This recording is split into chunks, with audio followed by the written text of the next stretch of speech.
Hello and welcome back to the channel. These are both Harbor Freight chainsaws, and I'm just doing a quick review. I did mount one of my chainsaws in a cheap eBay bought sawmill, and I'm glad I went with the Harbor Freight chainsaw because it was 42 cc's. The one at Walmart, which was a Black Max, was 38 cc's, so it's like 4 cc's difference. But that couple of cc's could be all that's needed for a little bit extra power. As you can see, I've been cutting boards with the sawmill, with the gas powered. And yes, I do have one of the rechargeable Atlas battery powered. No, I don't have the battery in it. But I will tell you this. Get rid of your semi-chisel bullshit and go to a real full chisel friggin' chain. Thing cuts like a champ with a full chisel chain. It does load it out just a little bit. Not a big deal. You know, you can deal with that. But it cuts like a champ.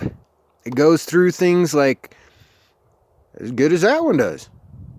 If not better. Well, can't say better, slower, because it's not as fast, but cuts every bit as good. The same with this guy. I went and picked up I'm not promoting nobody, but they were just what happened to be in the store. So I did get full chisel, and you probably do notice those are silver, where those ones are slightly yellow. Yes, I did put a titanium chain on this chainsaw, and I was kind of forced to get the regular material for this one. Okay, whatever. Doesn't really make much of a difference because essentially it's just titanium coated. It's not actual titanium bits, but so whatever. One little thing that I do have to say about this Harbor Freight chainsaw, yes, I do have the cover off.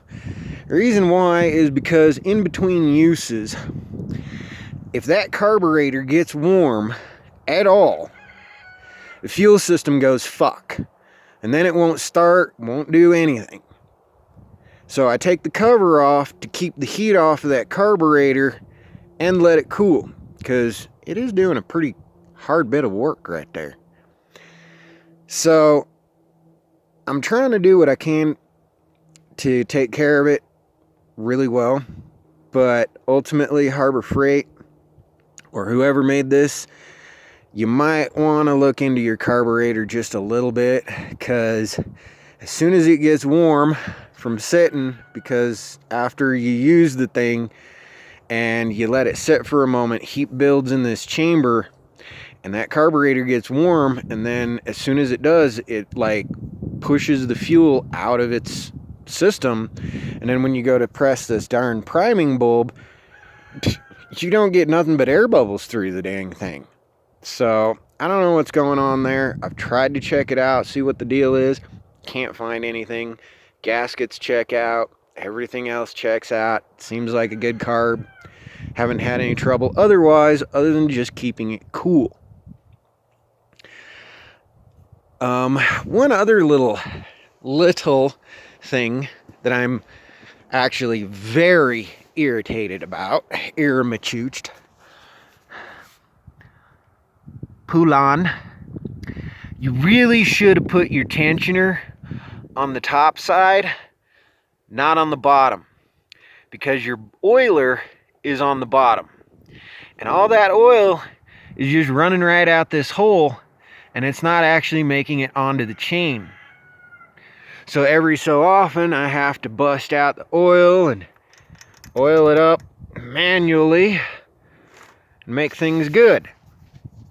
Not a big deal. I get about 1.5 feet, 2 feet, sometimes 3 feet of cutting, and then it's time to oil the chain, which is really fucking annoying.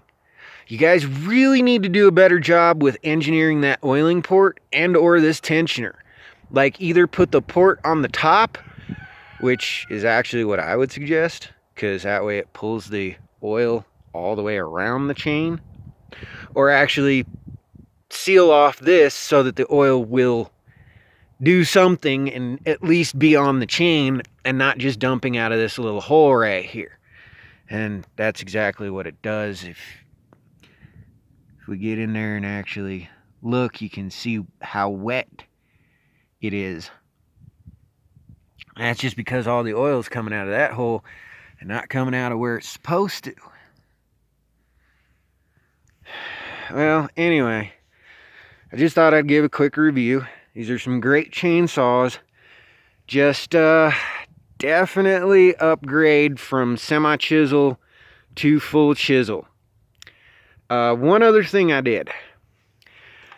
I was looking up sharpening methods for these chainsaws, and I would definitely advise staying with a 23 to 25 degree angle on your full chisel, especially for the battery powered one, because if you're approaching any type of hardwood or anything like that, like cedar or elm or anything like that, you're going to want it to be sharpened with a lesser 23 to 25 degree angle.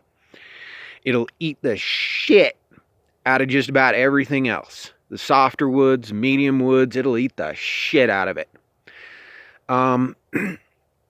It is a recommendation. And if you want to sharpen yours specifically for softwood at a 35 to 38 degree angle, go right the frick ahead. Don't advise it because it's going to load out your chainsaw like a mother. But a sharpening that's meant for hardwood works wonders. Now, I haven't sharpened this one, so it's probably somewhere in that 30 degree range. When I do sharpen it, I will bring it to that 25 degree. Anyway, thought I'd give a quick review.